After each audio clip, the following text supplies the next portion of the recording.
The following podcast does have an explicit tag, and boy, have we earned the right to use it.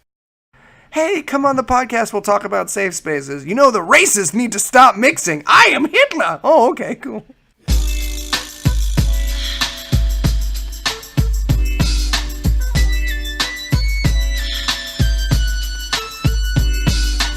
One, two, three into the four. Snoop Doggy Dogg and Dr. Dre is at. Now that we have the bender that is episode 21 done and out of the way, Jen joins me for yet another interview on yet another topic for Not Another Atheist Podcast. Jen, welcome.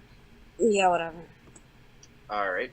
So, some of you might be sitting at home asking, who is it that's joining us? Well, he is the asshole I hated in high school. And it's not because he bullied me or he made my life miserable, but rather because he was so consistently spot on and funny that you have to like him. He could rip you to shreds verbally while make you fall over laughing. He contributes regularly to 3 shows and appears on nearly every podcast, it seems. In fact, he's kind of like the white Jewish Anthony Anderson of the mid-2000s if he did podcasts and not movies. He is the one and only Eli Bosnick. Eli, thank you for joining us. Oh, thanks for having me, guys. I'm glad to be here. I'm just so happy to have another New Yorker. Yeah, the subject of today's episode is Ray's Original or Ray the King's Pizza, and it's gonna get heated. It's gonna get heated. Original. Wait, yeah, it's what? Ray's Original. Ray the King is just original. for morons. It's original. Like, that's, yeah. It's the same It's company. original. Yeah. But still, no, it just fucking tastes different. Yeah. So, aside from the local differences of opinions, the real reason we brought Eli on is because there have been a couple of topics that seem to be making their way across secular circles as well as academia. So we brought Eli on because, as I said, he's appeared on every podcast as of late, it seems, just to discuss these issues. So he's going to be here to help us discuss the nuance and do away with some of the stigma behind trigger warnings and safe spaces.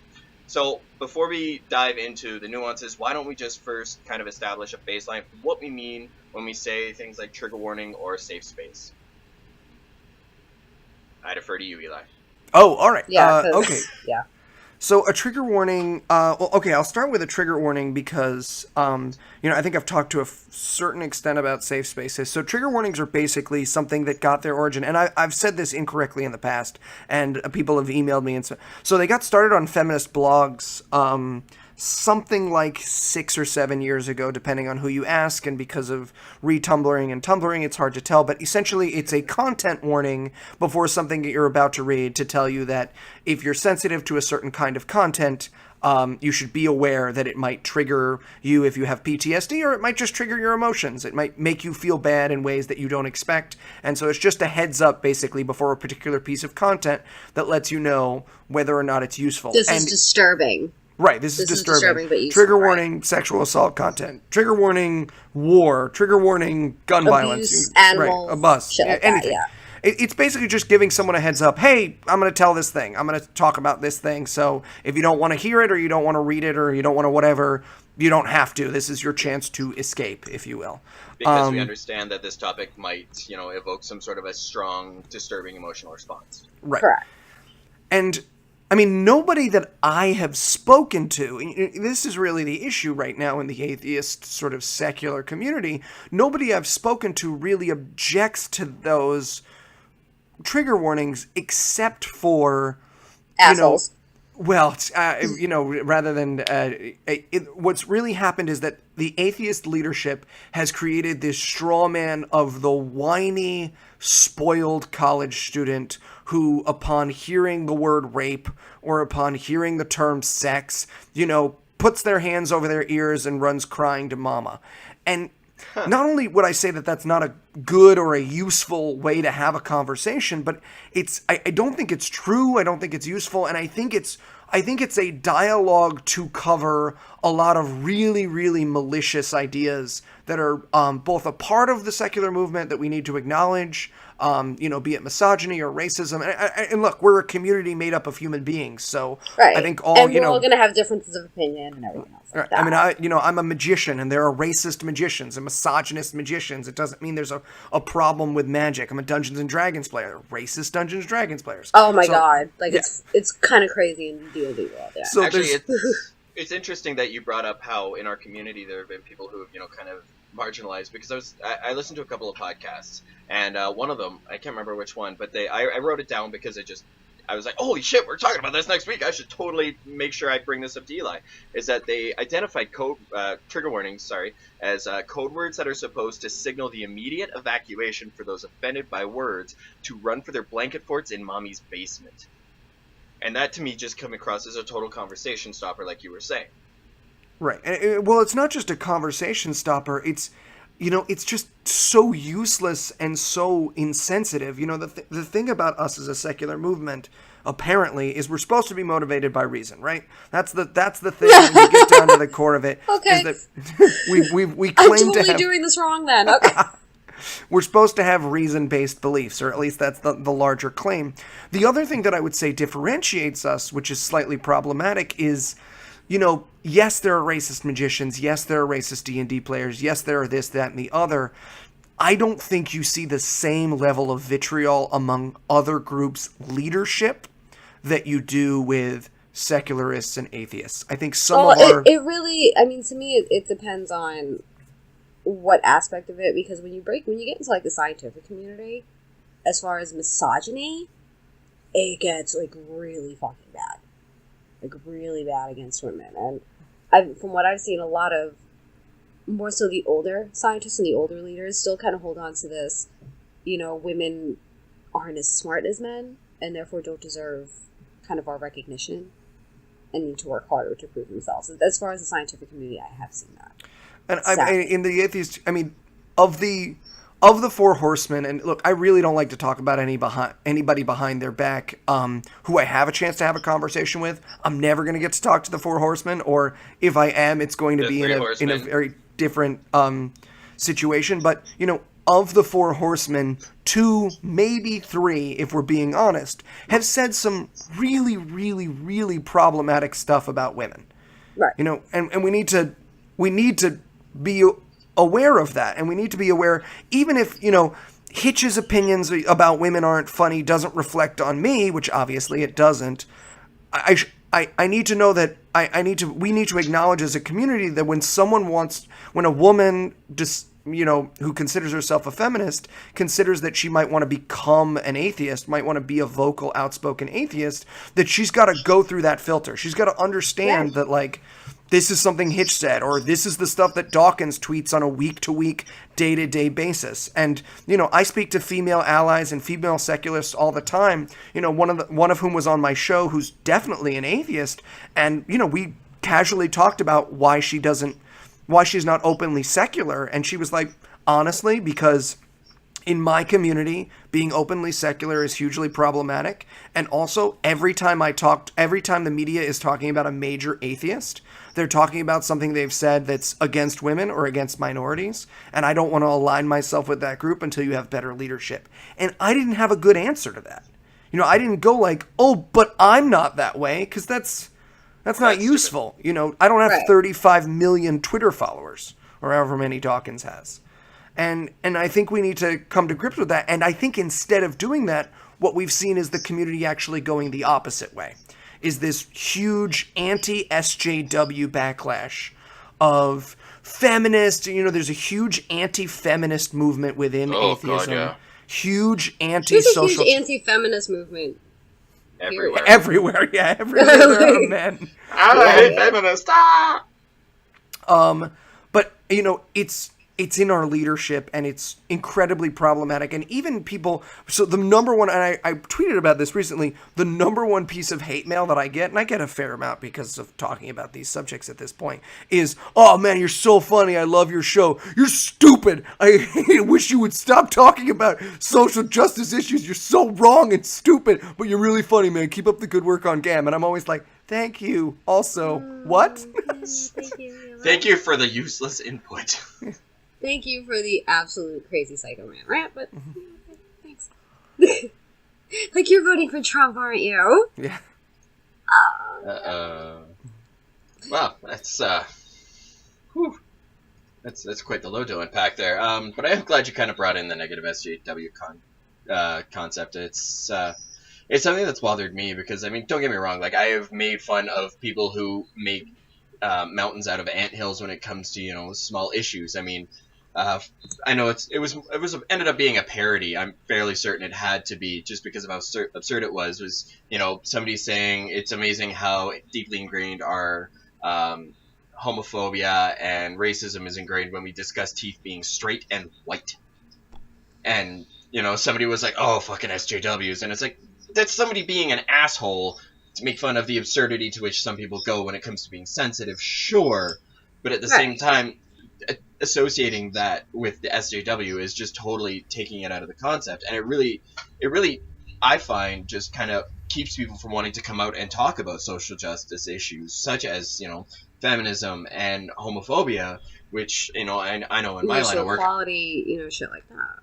Just to name a few, is I know I get made fun of a fair bit at my work when I sit there and one of my coworkers, he'll make gay jokes, and I'll be like, all right, calm down, buddy. Like, we do have gay people who work here. Our gym is one of the more popular gyms for the gay community, as it turns out. And he's going, well, no, I have gay friends, it's fine, blah blah blah. I'm going, having gay friends doesn't mean shit. Well, I think the other thing that sort of comes up is that people feel like they've lost the ability to correct political correctness when it's inaccurate. And, a great model of how this behavior takes place in positive ways, and I should have brought his name up, is if you look at things like England. England is a very, very socially progressive country, especially when it comes to race and gay rights and trans rights and stuff like that. Right. Even though there's sort of an old guard and there's a new guard. And they experience the same sort of... And look, there's definitely people who are silly on the leftist or regressive leftist side. There's no question. I forgot that the UKIP. Yeah, They're UKIP. Fucking crazy. Well, UKIP are the super right-wing ones, aren't they? Right. Yeah, they're the super right-wings. But there are people on the left who are, who take things too far. And the difference is, it's just about a conversation. If you want to talk to me about whether or not I think it's appropriate to make a EU scientist come on the air and tearfully apologize for wearing a sexy t-shirt. I love that t-shirt. Oh right, exactly. I mean, to me, that's a silly thing. And but in that situation, I want to listen more than I want to talk to the people who were offended by it. And people who want to call for him being fired, and people who want... And this is the problem. When everyone tells me, okay, but you got to see this thing that the left did, or you got to see this thing that the social justice warriors did, and they're showing me goddamn tweets. And I'm like, why am I looking at tweets?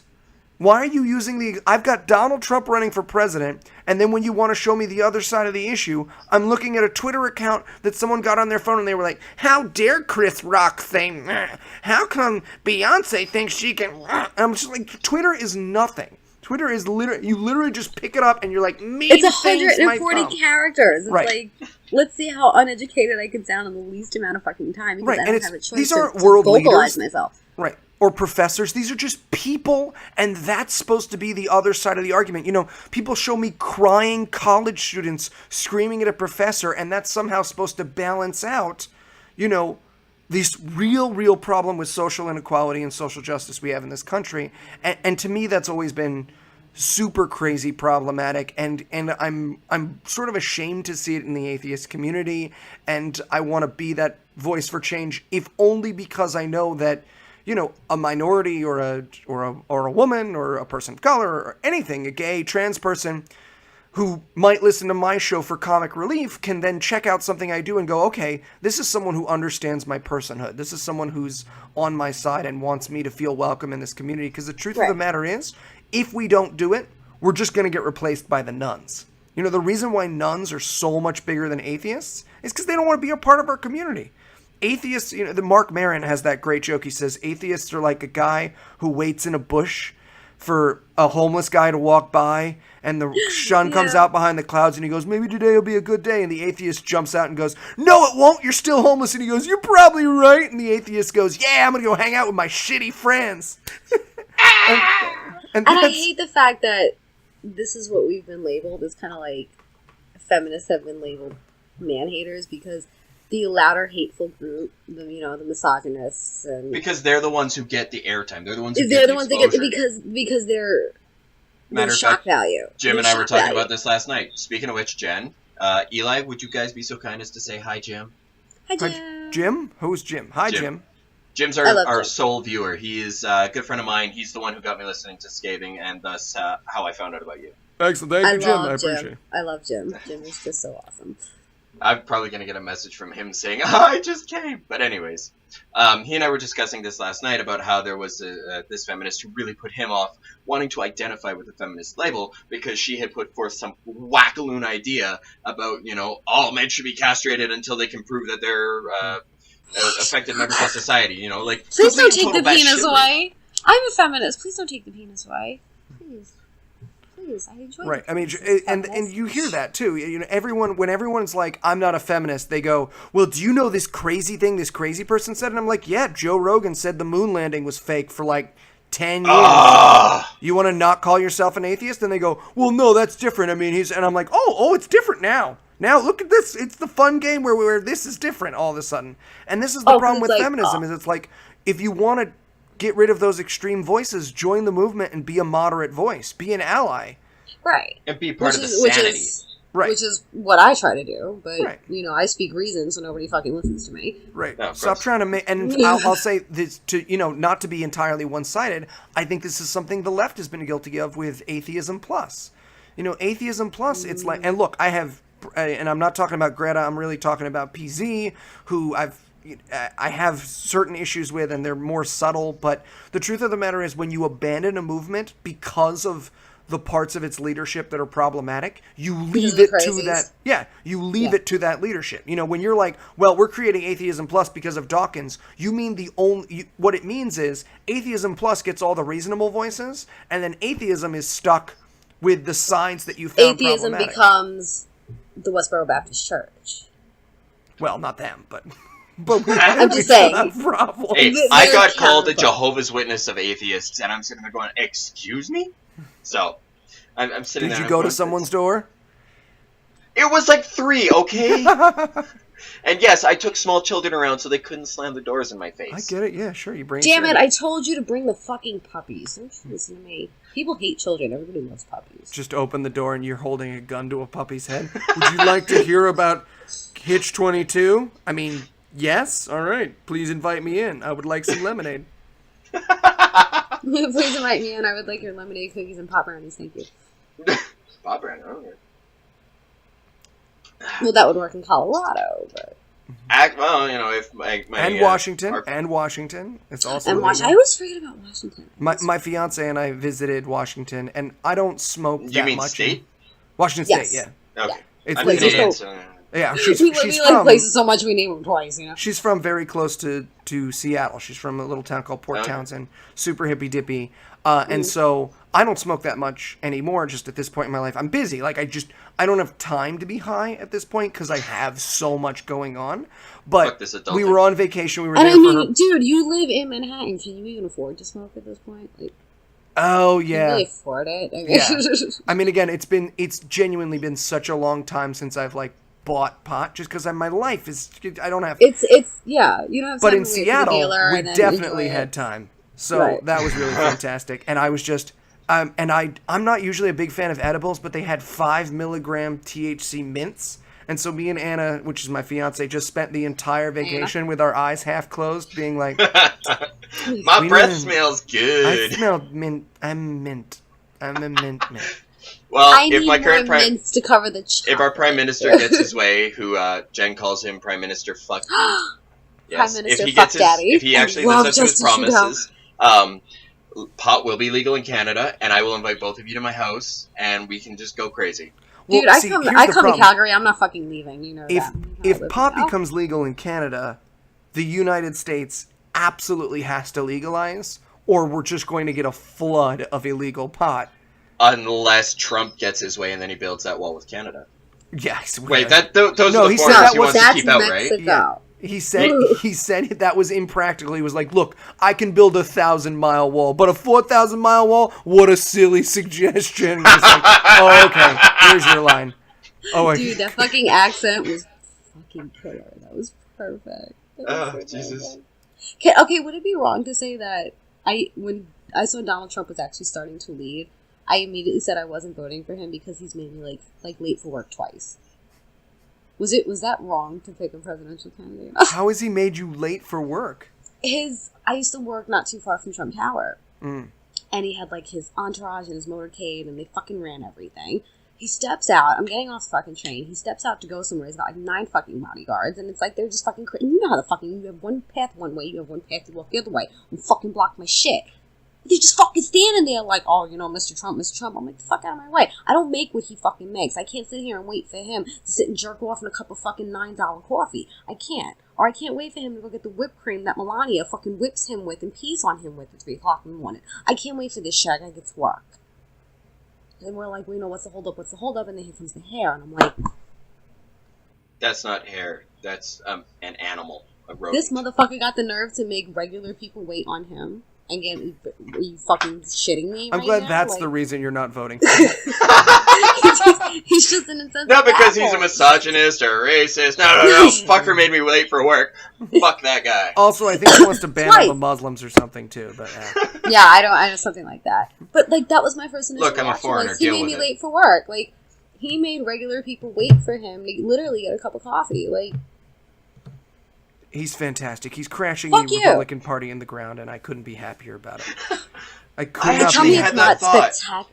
It's When I- spectacular to watch. There was though, one thing he said, and it was a couple of weeks ago, and I'm sitting there, and I went up to Jim, and I said, oh my, he's actually trying to divide the Republican Party. Like, it is painfully clear. I think it might have been when he brought Palin on, and she did that long-winded, I think that should be evidence for why that woman needs to be locked up, is because she is clearly not well up top. And I don't mean to say that in a joking manner. I know it's going to come across that way, but I don't want to demean people who It's genuinely an have Alaska mental thing. illness. It's an Alaska thing. They're very sheltered. They don't know any better. This is So just the they- way the world they- works. They come across as that, like, And this lacking. is, you know, like she's like, I mean, Wasilla's not like North Pole kind of shit, but it's a small. Hey, we Alaska own the North town. Pole. But it's, you know, it's a small Alaska town. This isn't like Juneau. This isn't like Fairbanks. Like this is like northern redneck, but they have caribou and fucking actual bears, like the Reverend, that will come and fucking like destroy your home and kill you. So this is like this is just how it is there. Which is why I kind of don't hold it as like a mental illness with her, because I just think she doesn't know any better. Oh, she's definitely not mentally ill. She's just stupid. She's just everyone She's forgets. dumb. The problem is everyone's in these little bubbles of smart people, and they forget most people are super, super fucking Dumb. stupid, and she's just stupid. She's stupid, just- and everyone's Yeah. like, "Oh my gosh, what's happened to America?" And it's like nothing has happened to America. Nothing. Trump. Just the Everyone's stupid always people are coming out. That's yeah, all. It is. you're just able to see the things. Trump is not a projection. He's a mirror. He's a mirror on what America is. Yes. That's why he has so much support. That's why he has the zeitgeist. It's what he captures about America is we look at him and we go, yeah, that's what we deserve. That's what we earn. We're the richest country in the world, and Sweden is crushing us in every conceivable happiness category. Every conceivable Everything. happiness Wait, category. even sex? Yeah, Oh, much more.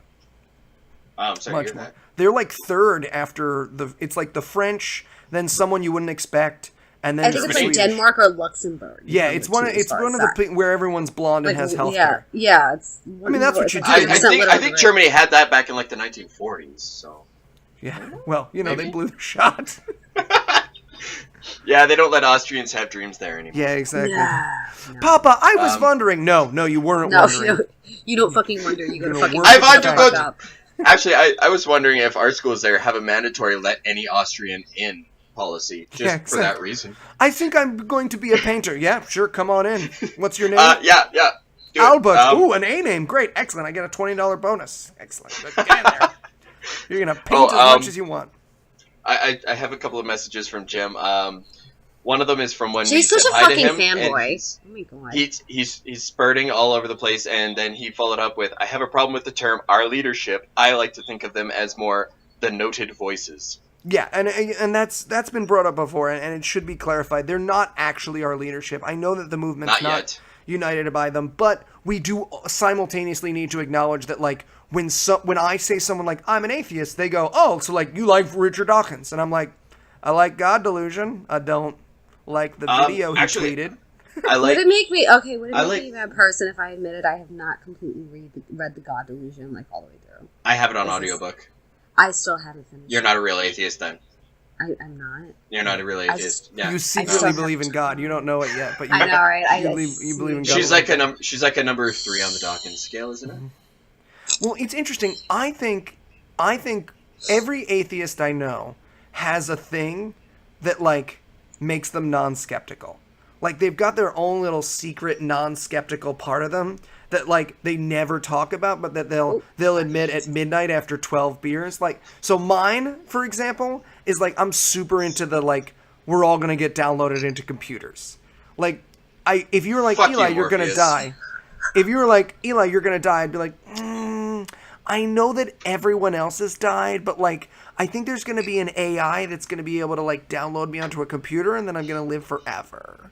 And, like, there's a part of me that, like, really thinks that. It's stupid as shit, and there's a million reasons why not to believe that. But in my heart, when I'm lying in bed and next to my fiance and she's asleep and I'm just, like, I start to think about, like, oh, someday she'll be dead. I'm like, nah, they're going to download us onto a computer. That's my God. Like my God is, like, mechanism. Yeah, my God is Kurzweil or whatever his name is. Mine, I have, like, a vanilla sky theory.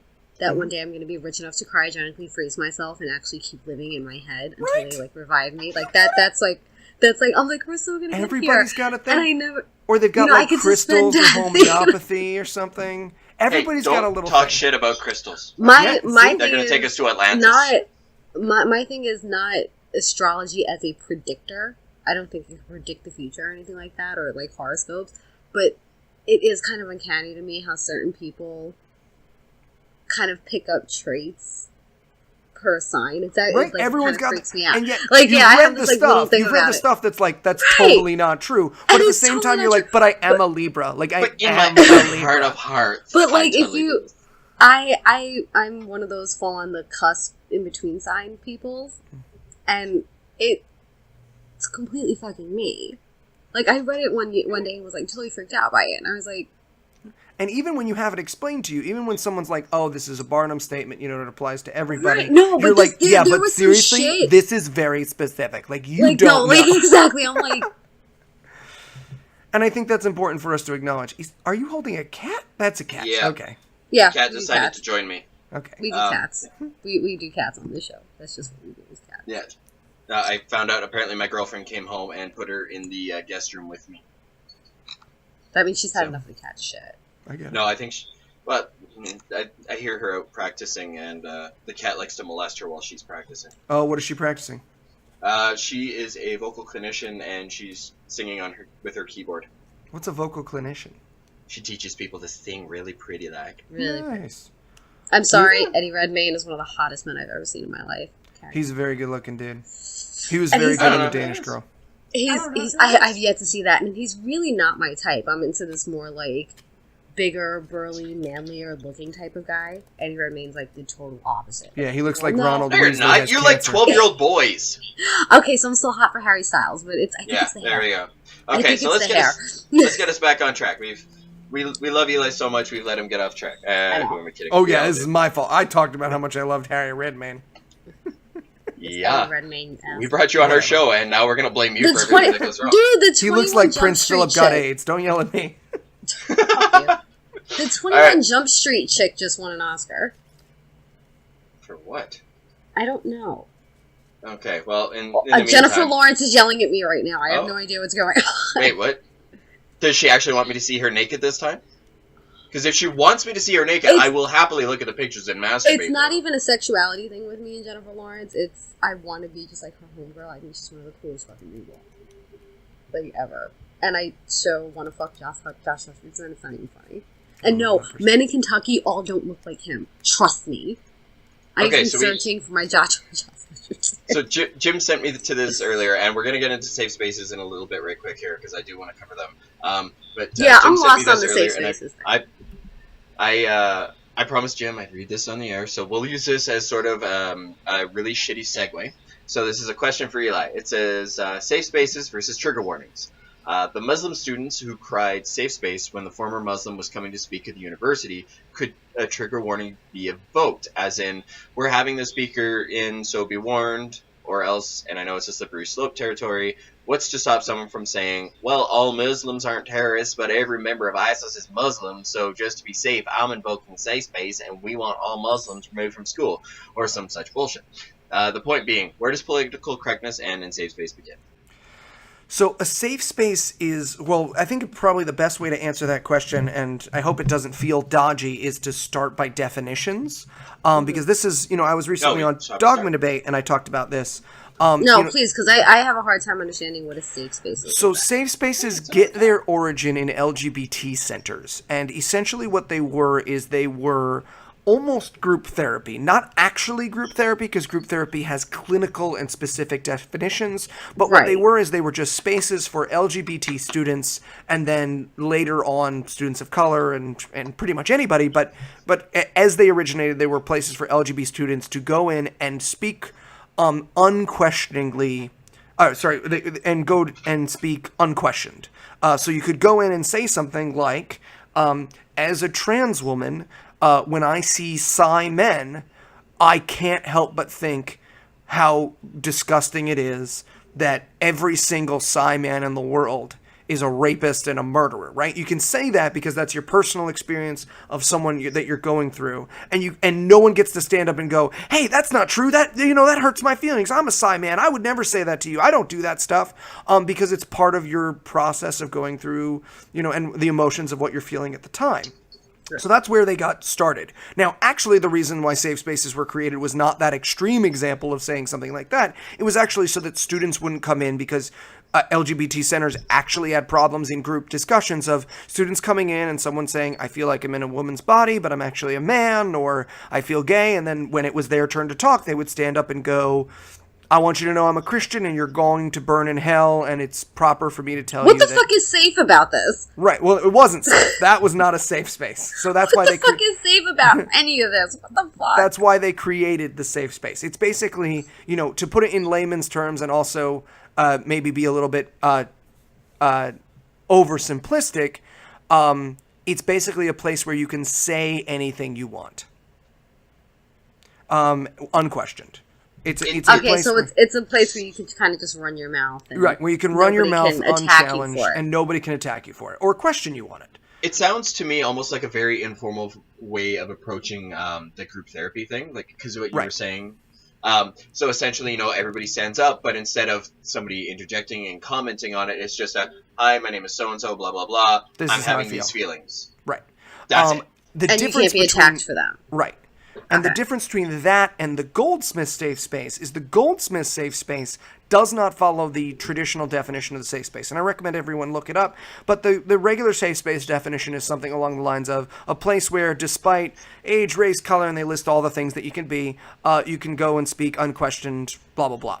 You can speak your mind without feeling like you're going to be attacked. Right, exactly. Or questioned or challenged. It's not a place for discussion.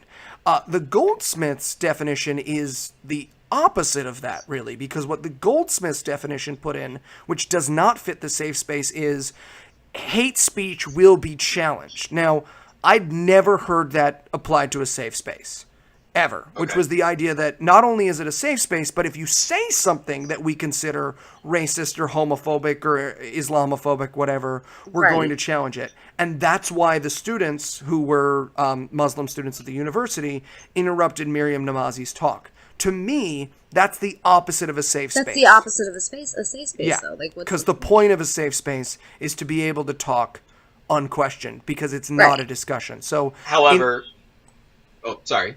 So in answer to the question, even though it's a roundabout way, these students used the terminology of a safe space, right?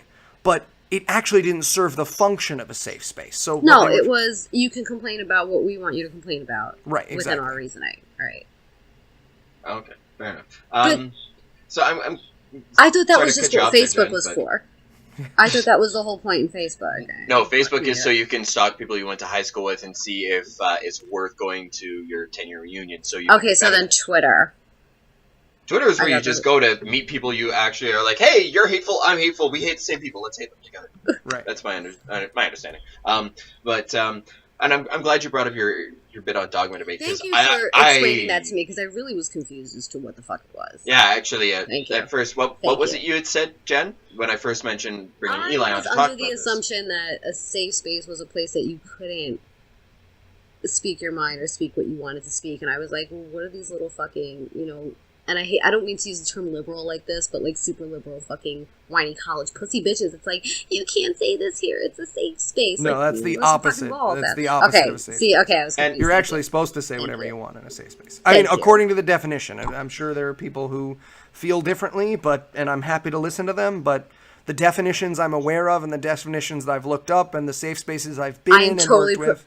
But to me, it's like, then the entire world should be a safe space to me. Well, no, because there are times when ideas should be challenged. There are times where, especially in universities... You know what? No, you're right. They should be challenged. But I'm very much a supporter of free speech, and I think anyone should have the right to say any fucking thing they want to, as long as they're not acting on it.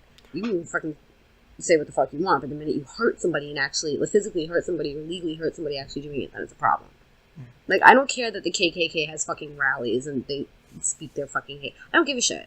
Let them fucking talk what the fuck they want to talk. It's just words. Words to me have only the power that you give them. I'm a very strong supporter of free speech. In any aspect, government, personal, I'm an extremely strong supporter of it. I think everyone's a supporter of free speech. I think the confusion, and this I think happens among secularists, is people confuse free speech with consequence-free speech. So people will say things like, if I go on Facebook and say the Jews started all the wars, and my boss sees it and I get fired, well, they right. did. No, I'm for consequences. Yes, you need to think about what you say.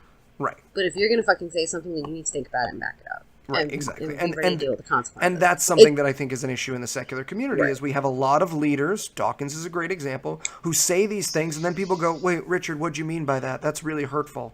These people all feel this way, and this is how you've made people feel. And he goes, free speech. I'm Monty Python. I'm Charlie Hebdo. And then he says it in his lovely British accent. Right, exactly. See, this is the problem I have with religious people, is that they spout off all this cherry-picked shit. And I'm like, well, no, here's your thing. Here's the book, and if you're going to fucking back the book, back the book. Mm-hmm. You can say whatever the fuck you want, but don't sit here and go, oh, no, free speech, but I support this, but I support that. No, back up what the fuck you said. Back up what the fuck you said, and not because you were pinned against a wall for it, and it put you in a bad position. Sorry, Leonardo DiCaprio's... He finally won a fucking Oscar, ladies and gentlemen. Woo! Leonardo DiCaprio finally won a fucking Oscar. Go, Leo!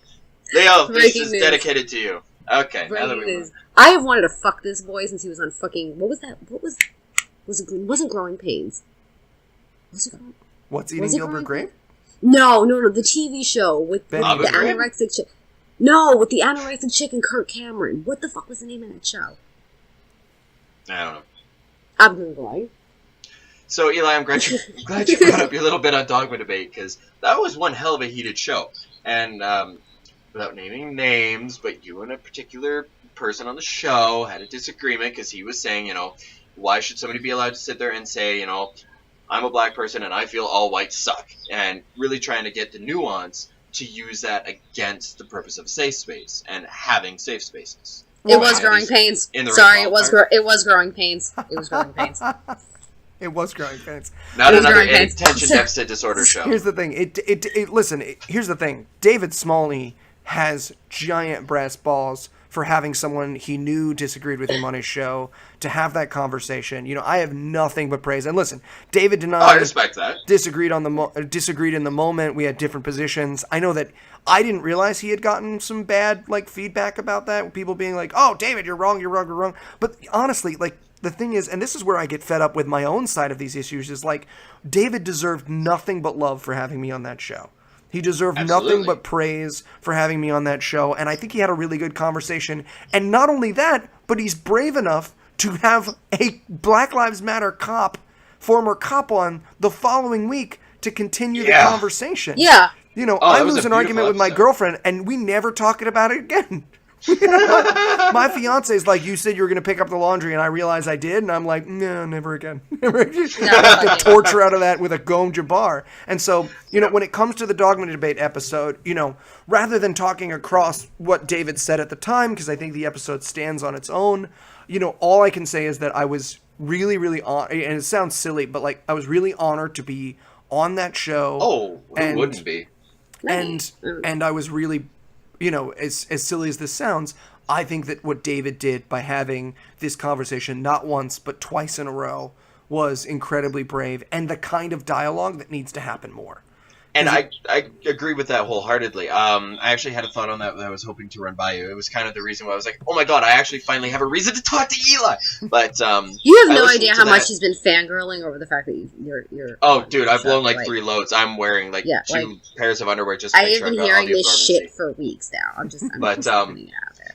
Anyways, damn it, I lost my train of thought with that one. All right. No, I was. Yeah. No, I listened to that episode, and I was sitting there by the end of it. I was going, David, what the fuck are you thinking? Come on, dude. You're falling into the same traps that we get upset with other people for falling into. And then I'm listening to the next episode, and I'm going, he's still, running parallel, but it seems as though he's at least, challenged himself enough to go, okay, this is where I'm struggling the most. These are where I think I have my strongest points. And you're right. It is absolutely admirable. I mean, we see far too many people just want to get into a circle jerk because they want to hear somebody say, you're right. Oh, or you're totally right. Yeah, offer their opinion in it. Yeah, see, you're doing it right now. I love it. What pisses me off, this, I can't fucking deal with this. And I've gotten into this a lot with the democratic socialism topic, is you'll name We're not going political. Shut the fuck up.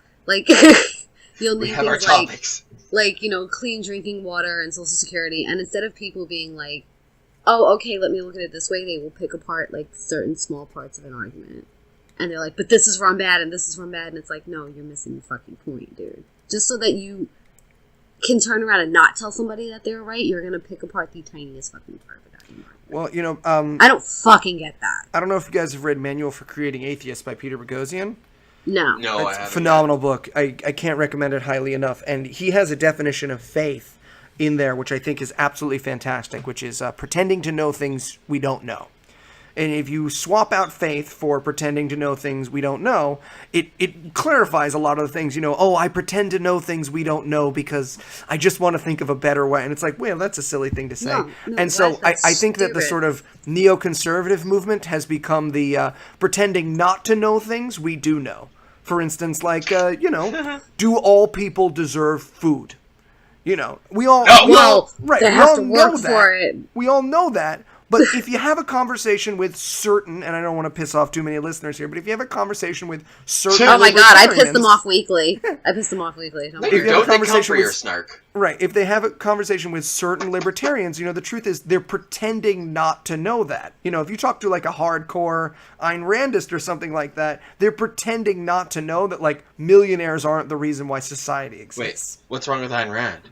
Oh, all right. I'm going to let you Oh, sorry. Never mind. There's only one person watching this. They can't see that I'm trying to be funny. Anyways, as you were. Well, there you go. Enjoy your hate mail. I love her. I love her books. Don't get me wrong. I'm a huge fan of her actual writing. Oh. Her views scare the fuck out of me. I do not like her writing. I think her writing is... I was a classics major in college, and I do not I have 3 of her books that I just inherited from my deceased grandfather. I have clearly 2 different viewpoints. Should I bother reading them? You have to understand that I'm a huge dystopia fan, and that's... Oh, sure. That's... Her shit is the basis for the fucking genre. They're important. I mean, they're worth reading. I don't think they're super well written. I don't think they're well written, but it's the point of view seeing... She really does get her point of view across quite clearly. Oh, definitely. And I really respect that. I really do respect that. And knowing her background, I can understand why she does have the point of view that she has. And I might not agree with it, but the fact that she is so solidly behind it, I respect that shit, which is why I respect her work. I read everything she ever wrote because my One That Got Away, and I'm very happy I'm getting married in August, but everyone's got one that got away. That's just that person. I know. Everyone I saw Anna in the background with that frying Everyone pan. in the world has one that got away. It could be a small thing. You're denying it strongly. I'm going to let you live your peace. I'm going to be an ally to you. I kind of do. See, no. See, mine was weird. I kind of do, and I thought I did, and then I kind of see him now, and I'm like, no. So I don't know if my girlfriend can hear this, but I do not have one that got away. I kind of see him now, and I'm like, I do. No, he wasn't the one that got away because there's no way this would work. Like, so no, like I thought I did. Yeah, but that's the thing. That's the thing. There's always the one that got away is not someone that you still want. It's the person that it just didn't work out. Okay, yeah, then I do. There's just that okay. one. Yeah, and everyone's got it. Everyone's got it. And look, I'm happy. I'm getting married in August. I love my wife, and I'm super excited to marry my wife. Right, like you're still friends. And you're still not cool. just saying that because you're afraid of getting beaten or having ukulele played until. This is why it's fucking fabulous. This is why it's fabulous being single. But it's like you're still friends and you're still cool, but it just kind of didn't. It was there, happen. And then it just kind of just wasn't right. It wasn't on the right. Okay, so anyways, my one that got away made me read. Well, she was a big fan, and I was so in love with her that I just read everything the woman ever wrote. Like I read her letters where she was like, today I had some soup," and I'm like, "Today she had soup." Right. At least she had a normal life. Kind of like how I filed George R.R. Martin's Not a Blog. Right. Kind of like how I pour into Not a Blog by G.R.R. Okay. There you go. Everyone knows my so yeah, important definitely. Is there better, if you're looking for good books, I can send you to better dystopias, but obviously, really but work. I think she was the one who really brought dystopia to its peak almost, I want to say, more kind of brought it out and brought it to the mainstream and made it kind of this whole. I would probably give that to Orwell if I would give it to anybody. 1984. Did she do it before it was cool? Yes. She definitely did it before it was cool. She did it really, really cool. I would argue it's still not cool. And I totally forget just how old 1984 is. Like I actually forget how old it is. It's a beautiful Animal Farm too. Animal Farm. I forget just how fucking old Animal Farm is. So I think we had a topic here that we were discussing. Sorry, go ahead, Keith. I get distracted. Yeah. Sorry. Oh, are you kidding? Comes on our show, gets distracted, tries to hook up with ex-girlfriends. Right, Clitters. Anyways, no. Sorry, both Jen and I have horribly short attention spans. If you've ever had the misfortune of listening to our show, you will know we don't really stay on topic well. You pique one of my interests, and I'm like, "Oh, we can talk about this now." And, or if you reference getting laid, Jen's like, "Oh God, I gotta get laid." But anyway, I still have not gotten laid, dude. I still have not gotten laid. But then again, I had that. Eli, do you have any friends? Huh? Wait, what? What's Tinder for? What Tinder's Do you know for? where I live? Do you know where I live? But that's what Tinder's for. I can't get past the chiclet teeth, sloped forehead, low ears thing, and I get. What do you have against you our didn't say early you were being ancestors? picky. You didn't say you were being picky. I'm extremely picky. My vagina is extremely picky, and that's the problem. This is why I need to go back to New York because that's on my business card, by the way. My vagina is extremely picky. My vagina, and is that the I don't know. Story? That's the Eli Bosnick story. My vagina is incredibly picky. I don't know if you guys have noticed this, but people in different regions of the country actually look different to me. Like New Yorkers look different. I didn't notice that about you. The things that you noticed about. I'm just saying, like tell me what the different people of regions of the world look like. It's not of the world, of the country, and I think it's because. Is it divided by race? Because. No, it's not. It's kind of divided by race. No, wait. Okay, I'm so gonna get my ass kicked. I think it's because of how immigrants kind of settled across the country. Like New Yorkers look very. Oh, so it's based on immigrants. It is based on immigrants. Are they all rapists and drug dealers? No, hey, but they need somebody's doing the raping, okay? Who's doing the raping? We need a wall for them. We do need a wall for them. But no, it's like... You're not building a wall in the middle of the ocean. New York is this, like, melting pot, so it's like you have all these weird, different-looking people with all these weird, different kind of backgrounds. And then you get to the South where it's more German, and people look more Germanic, and, or, like, you go more towards Chicago, and it's more Eastern European, and, like, people from those regions look in the South, more Eastern European. People are this tall and they live over there, yeah? Is that what you're saying? But they have these cool little mustaches? Keith They is doing a kinda do. Hitler mustache, if anyone's Keith is not Jewish. listening at home wondering if Heath is doing it. She's talking about the different races and how they spread across the country, and Keith And she is said doing Germanic. And But it's like if you Heath look is at doing a Hitler mustache. immigrant migration, to know what and I'm Keith going is doing through a on my fucking end. Hitler mustache. Hey, come on the podcast. We'll talk about safe spaces. You know the races need to stop mixing. I am Hitler. Oh, okay, cool. But it's like, if you look at, like, immigrant migration across the hundreds of years that we've migrated across this country, you can see that certain people of certain nationalities kind of migrated to different parts of the country. Jen, are you going to tell me about racial purity? I want to prepare for me. Are The you only gonna start racial talking about this? purity... The only racial She's part purity Austrian. She didn't get into art school, okay? We've discussed this. The only racial purity I give a shit about is keeping your racial makeup out of my vagina. Okay, wrap it. That's the only fucking racial purity I give a shit about. Anyway. Wait, only black guys have to wear condoms? No, I am an equal opportunist fucker. I just am not an equal opportunist child maker. Actually, no, I am an equal opportunist child maker. I don't want any more, so keep it wrapped. Keep your genetic makeup away from my ovaries, and that's the only racial purity I give a shit about. Anyway. That's how she tries to make it so she's not a racist. If I It's say like I'm me not telling a racist, 10 black. It's like me telling 10 black jokes and then a white joke. And be like, no, it's fine. I make fun of white people all the time. To me, like, I don't think like, anyone would take from the fact that you are very clear that you don't want to mix the race of your child from that you're racist. Don't worry. I don't think anyone would take that as a racist sentiment. I don't want. Oh, any I like race them mixing fine. I just don't children want for me. one to be a part of my family because they're No, impure. They're like mud I don't want. in my I pure don't want white any. bloodstream.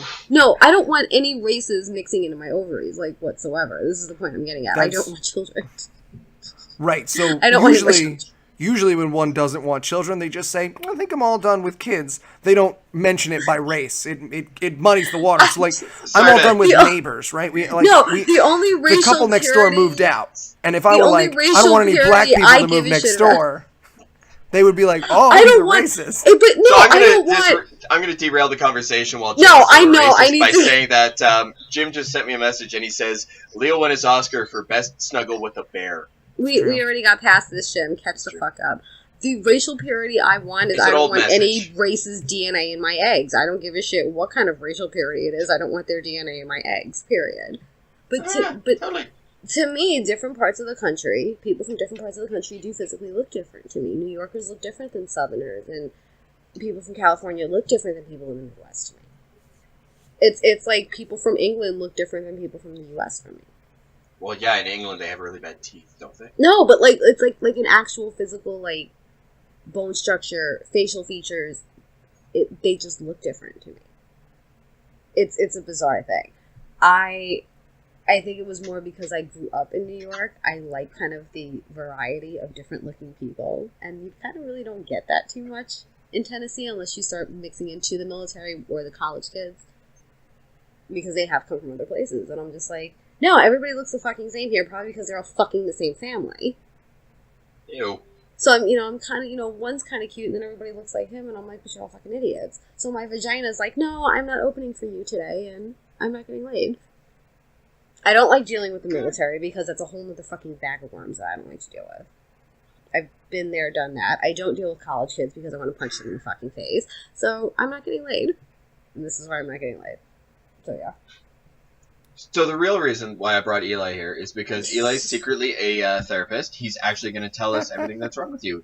I know, right? Mr. Oh my god. Dr. Bosnick, what is your take on Jen? Jen? And her inherent racism. Inherent racism. Alright. People across the country fucking, like, I'm looking at Hillary Clinton right now, and she looks fucking Southern to me, and she looks fucking different. Her and Bernie Sanders look different. Bernie Sanders looks like a New Yorker, she looks Southern to me. I'm so glad you didn't say he looks like a Jew. I'm so glad. It's like a... Like, Donald Trump looks like a New Yorker to me. He looks like somebody that would be smug from... motherfucker? But he looks like somebody that would be from New York or, like, the New England states, to where Hillary Clinton looks Southern to me. It's just, it's a weird thing. Chris Christie looks like he's from New Jersey. I'm going to get extremely specific here. Chris Christie looks like he's from New Jersey. Is that because he's fat? Well, it's kind of part of Jersey. He does kind of fall into that whole and mind you, I'm Italian, that stereotypical overweight Italian uncle.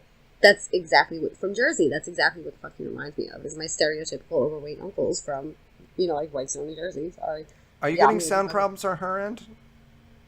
It sounds like her mic might be muted right quick here. Oops. Can we hear me? Yeah, I can hear you now. Yeah. With the giant queen sticking out of the top of my head? Okay. Yes, I have. Yeah, you turned into a robot momentarily. Yeah. Like, it's just people in different parts of the country look different. It's weird. Like, it's even England with me, for some reason. People from Northern England look different than people from Southern England for me. Irish people look different than British people. Before Jen makes herself a bigger racist, I think we'll try getting back on topic, because I did pass Eli an article. It was from The Atlantic. It was about coddling the mind and how, the idea of dyslexia is a horrible fucking disease, okay? It's a thing. It happens to us. Nobody's debating that. No, but I apparently am having trouble with the truth. About how they refer to like trigger warnings and safe spaces as vindictive protectiveness within like colleges. Eli, I'm not sure if you had a chance to read the Atlantic article that I sent. Yeah, I mean, I read it when it first came out, and my question is always when I read these articles is show me the demonstrable harm. I'm absolutely interested in hearing how I can adjust my positions, but every time I read these articles, I hear an example that's so silly, and I touched on this very, very briefly before, but I hear an example that's so silly and meaningless that I have a really hard time taking it seriously in comparison to the real-world consequences. They just passed a bathroom bill in one of the southern states where they're going to check the genitals of kids walking into bathrooms. I think that was Louisiana. And that's real and demonstrable. I think it was Louisiana, but I maybe so. Right. And then people are telling me about, SJWs gone wrong, and I'm hearing about kids running out of a classroom because they see a Confederate flag on a laptop. And to me, it's not worth my time. It's not worth our time. It's not worth conversation. So my question when it came to that Atlantic article, when I first read it and then rereading it in preparation for the show is, where's the evidence of this? If the American, it's called coddling the American mind, or call it the coddling of I'll be sharing the link to it. Right, yeah. It's called like coddling of the American mind, or colleging of the American college child, or something like that. And it's like, where is it? I want to see way less degrees coming out. I want to see college students coming out with less expertise. I want to see less doctorates coming out. I want to see less diversity in workplace. I want to see a decline in our economy. I want someone to be able to point me to things that are saying, no, this is actually a breakdown of a society. Right, and because to me, this sounds like a lot of people who are trying, and I've been in debates. This is actually what I was hoping to bring up a little while ago before we totally went off the rails. It just went so well that I figured it would be better to leave it for now. Sure, Jen doesn't want to mix the races. We get it. Yeah, exactly. I was actually in a debate several months ago, back in, almost a fucking year ago, with a doctor in Canada, because I don't know if you know this, but I'm Canadian. We kind of talk about it a lot. There's a doctor in Canada who is trying to get this whole conscious thing going on, where basically they've written into law where doctors can limit their services provided if it violates their religious conscience. And we're going through that here too. His big thing was abortion, and he said, abortions are legal at any time, and I'm like, I get that, but that's because people like you want to chip away at it until eventually there's nothing left, until no hospital ever provides an abortion. And we have, like we do in the States, where people are forced to give birth to dead fetuses because a hospital will not provide the abortion, even though it's in the mother's best interest. So my takeaway from, your discussion with David Smalley there was that, we need to allow these things, because otherwise the other side is just going to have every little nick that they have in our armor that's going to provide them every excuse to not provide these necessary services.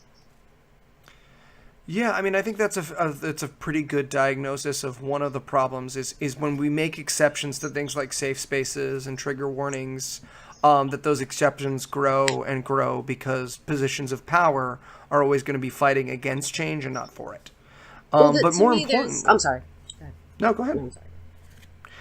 I think not like safe spaces, not so much safe spaces, but trigger warnings are kind of needed now, and just in the time that we live in, because we're so oversaturated with information now. We are just so bombarded and oversaturated with information that I think for sanity, we sometimes have to just kind of shut our brains off to serious shit.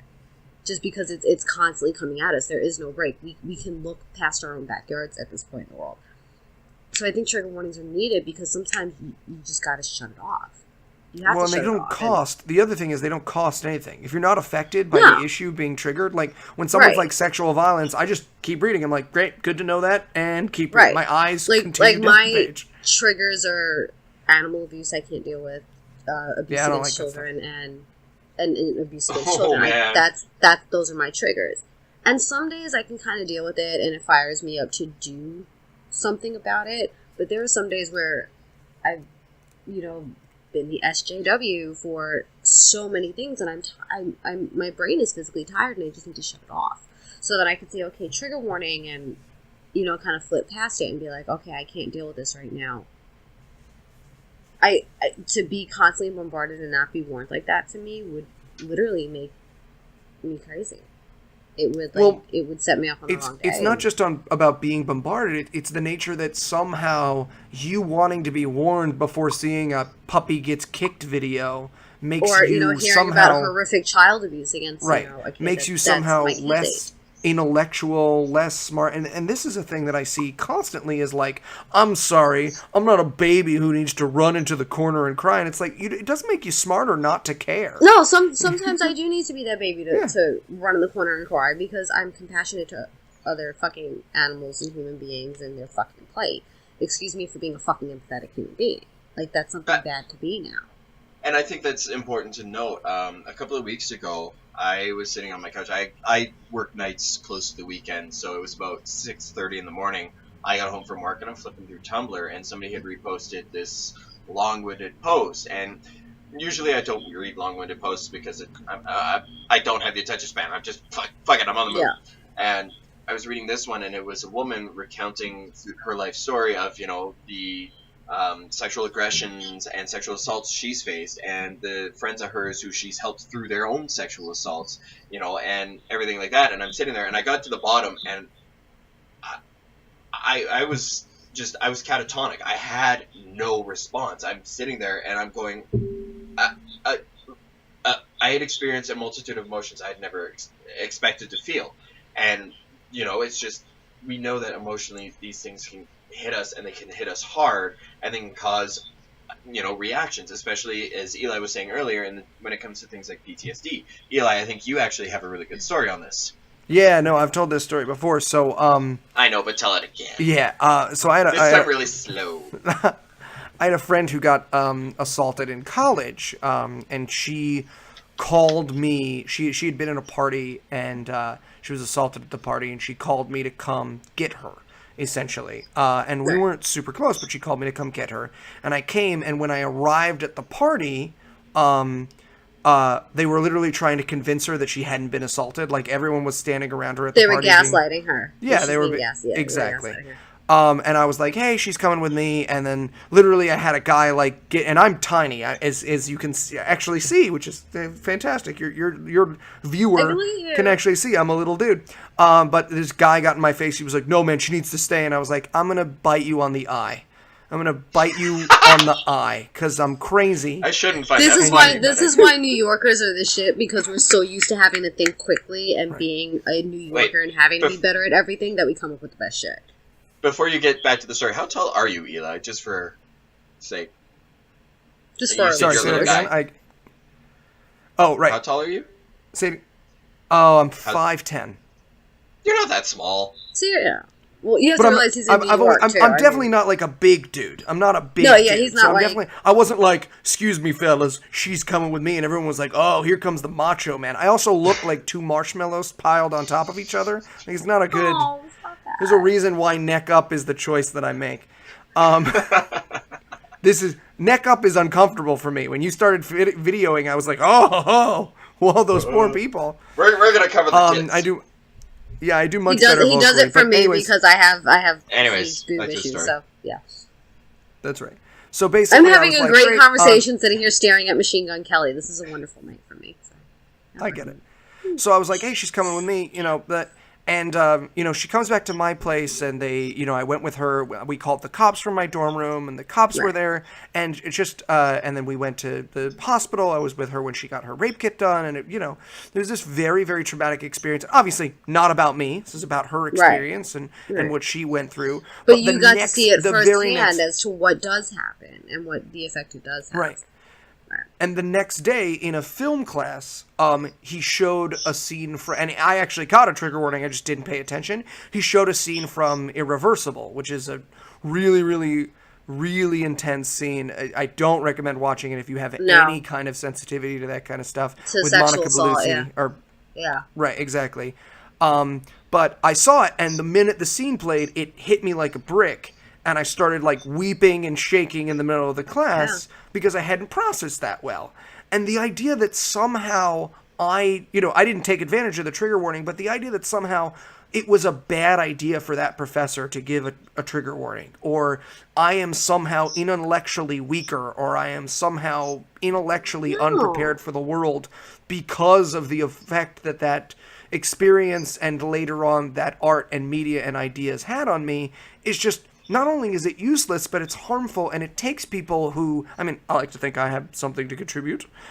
It takes people who do have something to contribute, and you ban them from the intellectual sphere by saying, unless you're ready to sit down and watch Irreversible or talk about these subjects without getting emotional, then you're just a whiny baby who needs to be in a blanket for it. And I find that incredibly problematic. Especially it is, because it really violates what we in the secular community are trying to enforce, which is the basics that, we're all human. We all make mistakes. We're all prone to fucking up, not just now and then, but, constantly, because, biologically we're just and see, but it disappoints me when it comes to the secular community, because we kind of, we told ourselves as being humanists.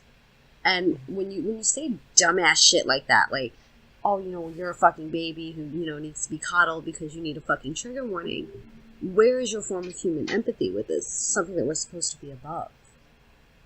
In the secular community is to say, okay, I understand that what you may have gone through is different, and who you are may be different, but I'm going to be empathetic to that. This is what we're losing with that. This is what disturbs me the most, is that, and maybe it's because we're so oversaturated with shock and trauma and on that we're kind of becoming desensitized to it. And it's like, well, if I can handle it, then it's, why can't you? We're kind of falling into this isolationist, oversaturated society where it's like, well, it doesn't bother me, so why should it bother anybody else? We're losing human empathy. It's very egocentric. Right, and a trigger warning to me is just being empathetic to other people. Because people go through horrible shit, and people go through fucked up shit. And I don't want to be talking about something and then finding out that somebody that I was talking to wound up going into a bathroom and wanting to, fucking kill themselves and was sitting there crying because they can't deal with reliving that again. I would feel fucking horrible for that. Oh my god, that would make me feel like the biggest piece of shit on the planet for not taking somebody else's feelings into consideration. But what shocks me is that just because you're secular doesn't mean you're humanist, doesn't mean you're liberal. No. It's just a belief that and I think a lot of us forget that in the community, that we're supposed to be above this homophobic, racist, misogynistic bullshit, when in fact it's like, no, it's just some people actually just means that they don't believe in God, but they still think this way. And that's true. It's not about adhering to the definitions of a label. Of sure, we might sit here and think should be.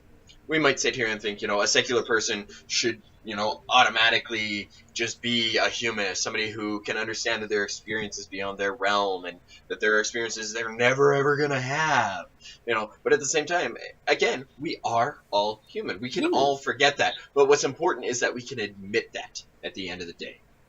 Am I at least getting in the ballpark there, Eli? Oh, most of us in the secular community. You haven't said anything in a few minutes. I was worried.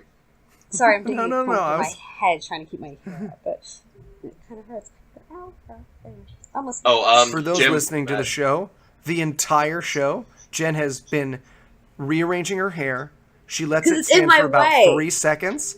Then she takes all of it down, looks like she watched a puppy die, and then begins to rearrange the hair. But here's the thing that you all need to know at home, and I'm not crazy. She has chosen the same hairstyle 4 times in a row. It's The because exact same hairstyle. It's She because puts it the all comb's behind her loose. head. She holds it there with her hand.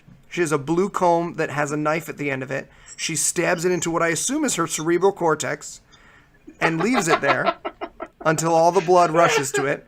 Then she takes it out and begins the process over. It's because I have been because watching the this comb for gets loose. an hour and a half, and at a certain point I was like, I should record this to make sure I'm not crazy. Like I'm hallucinating. It's because the This comb girl gets just Eli, I'll loose. slowly send you the link to so- the. See, When this is all said and done, we can all listen. We'll go back and watch No, the YouTube version. this is shit guys don't understand. The comb it keeps moving around when like you move your head around and shit, and it makes the hair loose, so your hair keeps falling. So you have to keep putting it back up to make it tight again. This is why because it kind of fits this way and it's keeping the hair up, but it keeps coming loose and coming out. So I have to keep redoing it. Oh, by the way, This is Jen, shit men Jim, don't understand. Men do not there are understand men this with shit. long hair. Jim Okay, men does with agree long with hair you. get this shit. He says black people smell, Jen, so don't feel too bad. What the fuck, Jim? Really? What? Yeah, he's on your side, Wow, dude. Jim. Way to go. You've got an So- ally in Jim. Oh my god. Here we go. Congratulations. So Eli, is there anything else that you think is really pertinent to the conversation? Anything that really we might want to bring to our viewers that maybe they might want to look at, or are there any specific people that they might want to look up who've really delved into this conversation that you felt have contributed a great deal? I always recommend challenging voices. Find the people you hate. If you're anti-social justice, find your most SJW. Absolutely, find Steve Shives or, Anita Sarkeesian. And if you're social justice like me, go listen to some Thunderfoot videos. Go listen to some Christina Hoff Sommers. Go listen to some of the other side of the conversation. And more importantly, do not react to it.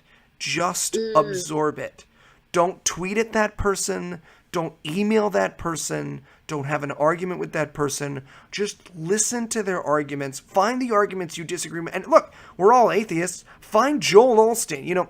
We all have a good time going, oh, Joel You're Osteen's a asking too jackass. fucking He's a much for jerk that off. shit. Right. You're asking way too I much hate right him. now. But listen to a full sermon by Joel Osteen. Joel Osteen brings the goddamn house down. And it's He important does. for No, us I'll to give him examine that. it. He's a He damn good crushes. performer. He's a inspiring. fucking He amazing tells great performer. stories. Right. He's smart about the subject he's chosen to study. He's listen to that an guy. excellent And- performer. Right. And look, you're not going to learn anything from him. I don't think anyone's going to sit in there and go, maybe poor people do deserve to drown and should send their money. Or No, whatever honestly, horrible but thing like he's if saying that you're a performer, if you're a performer, whether it be a musician, whether it be an actor or something, you can learn something from him. You can learn how to be charismatic and to draw the crowds in and to put on a Dude, Sam good show. Kinison. Sam Kinison's one of my favorite stand-ups of all time, and his daddy was a preacher. And if you watch Kinison, that thing he does, that's a preacher trick. That's a preacher trick. And it's something, and it's incredibly important to learn that you start with something that you're going to talk about, and then you get on the subject, and then you explain the subject. And if you watch, or especially early Kinison, later Kinison, he's too high, he's too drunk, he's too sick.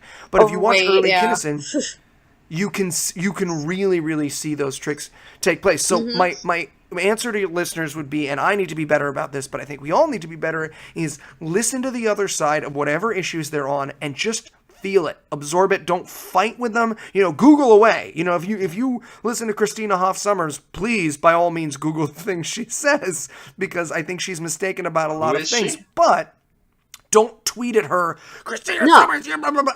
I see people tweeting hatred at her, and I'm like, I disagree with almost everything the lady says, but it doesn't do anybody any good to tweet disagreement at her. I love doing that. I love doing that. I have friends that are from every kind of way of thinking, every end of the spectrum. I've got friends that are like die-hard, hardcore Christian preacher Trump supporters. And they're...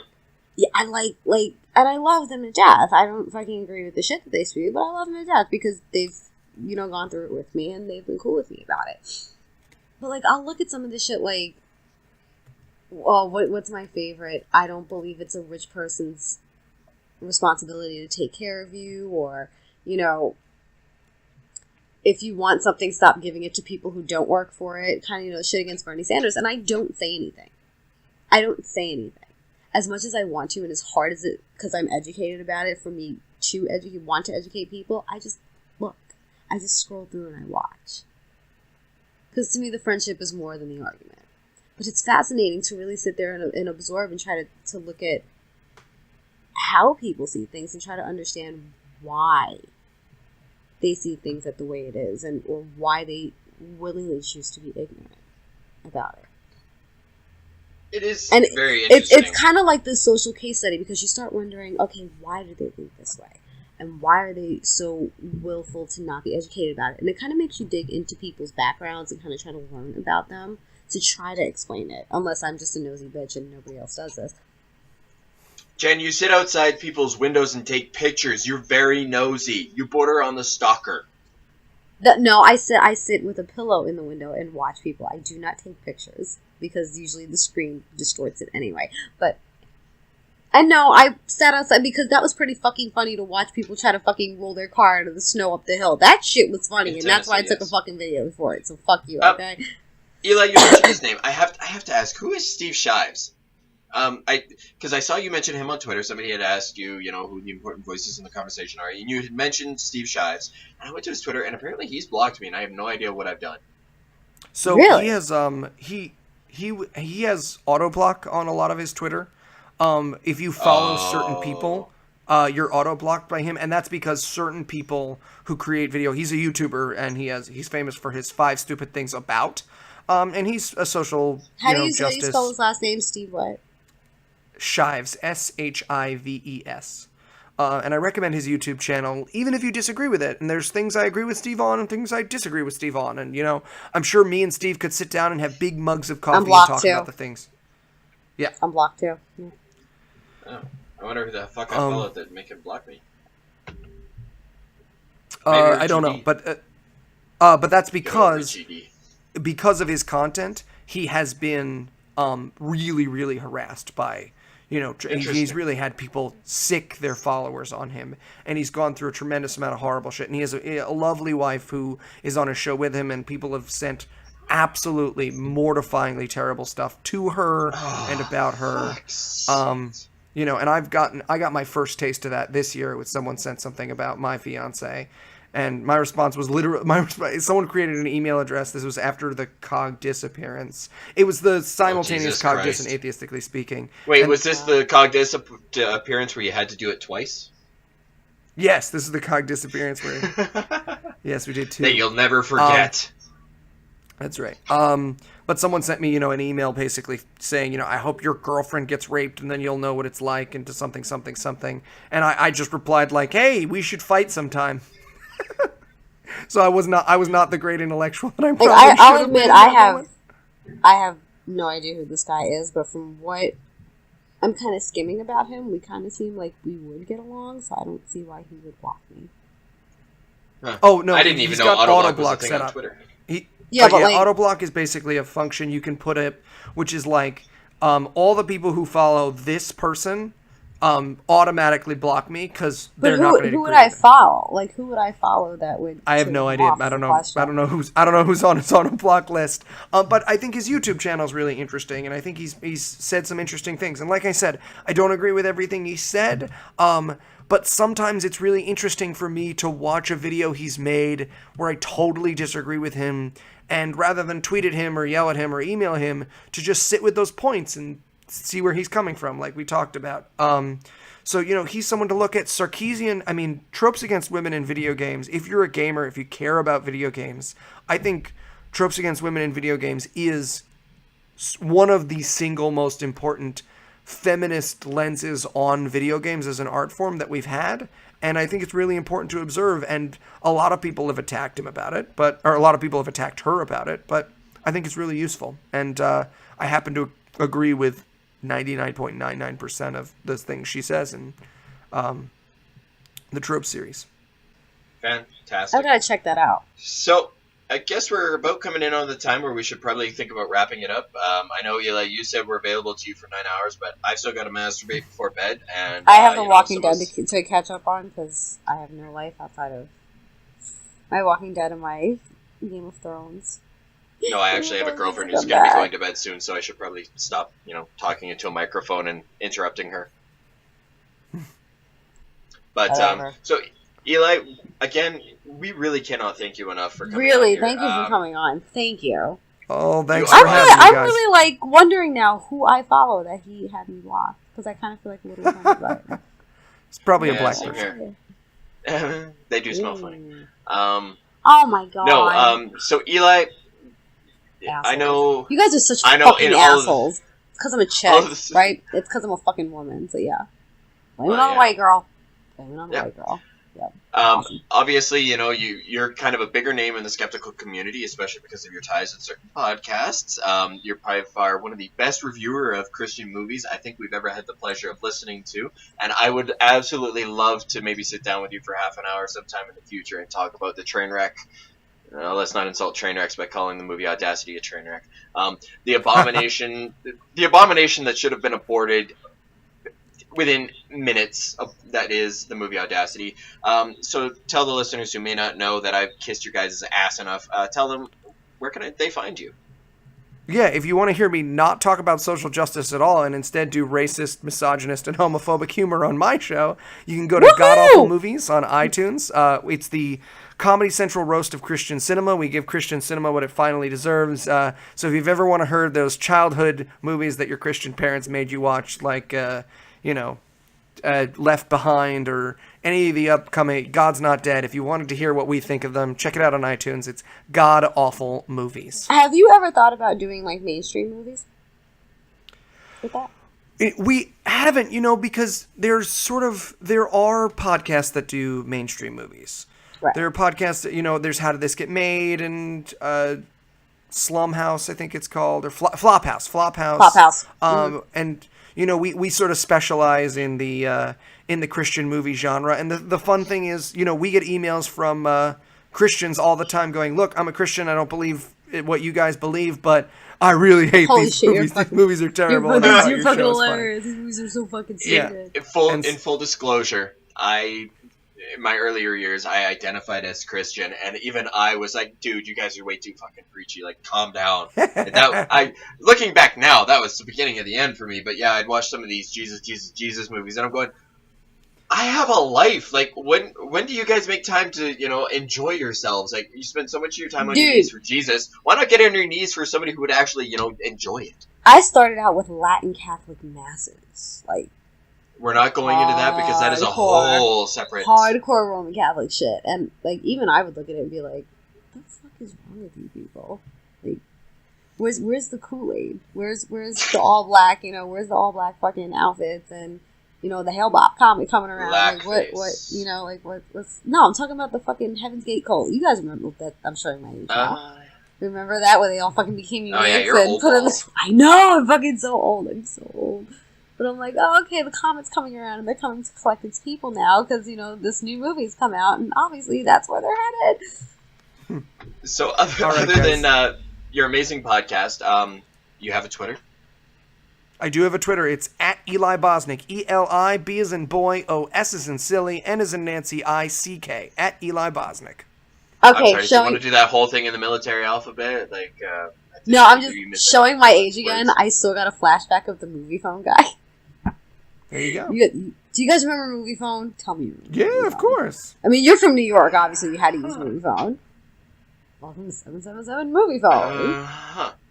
All right. So you can find him at God Awful Movies. I'm going to say this because he's apparently not going to. He also makes regular appearance on No Illusions, and he then writes other shows, Scathing Atheist. Oh, the Scathing Atheist, yeah. Regular appearances on the Scathing Atheist and the Skeptocrat. You can check out both those shows as well. Maybe next time you can fill us in as to how the Quran is going. Hopefully we'll get you on again before you're finished. Are you reading the Quran? Are you reading the Quran? Jen, don't start this. That's another episode. Yeah. All right. Thanks so much for having me on, guys. I appreciate it. Thanks for coming. We love you. We love it. Thank you. Eli, thank you for joining us. This has honestly been a real treat. Jen, of course, thanks for showing up and, doing your hair. Sitting on my couch. And, yeah, at least I wasn't doing my nails this time. And letting us know that Eli finally, Eli's been here. I've said his name too many times, letting us know that Leo finally won his first Oscar. Let's give a big round of applause for Leo as we close it out. Hey, congratulations, Leo! Yay. Congratulations! Finally. Now will you sleep with me? You have an Oscar, Leo. Will you sleep with me now, please? Good night, everybody. The Not Another Atheist Podcast experience is run by Jen and Keith. If you wish to contact the hosts, please write to nehehp@gmail.com. They can be found at facebook.com/NotAnotherAtheistPodcast or search Not Another Atheist Podcast on iTunes and Stitcher to subscribe and leave reviews. Just open the door and you're holding a gun to a puppy's head. Would you like to hear about Hitch 22? I mean, yes? All right. Please invite me in. I would like some lemonade. I can't sit here and wait for him to sit and jerk off in a cup of fucking $9 coffee. Who's doing the raping? The only racial purity I give a shit about is keeping your racial makeup out of my vagina. He looks like Prince Philip got AIDS. Don't yell at me. Oh, fuck. That's on my business card, by the way. My vagina is extremely picky. That's on my business card. Well, there you go. Enjoy your hate mail. I'm picking up my panties and I'm going home. Okay?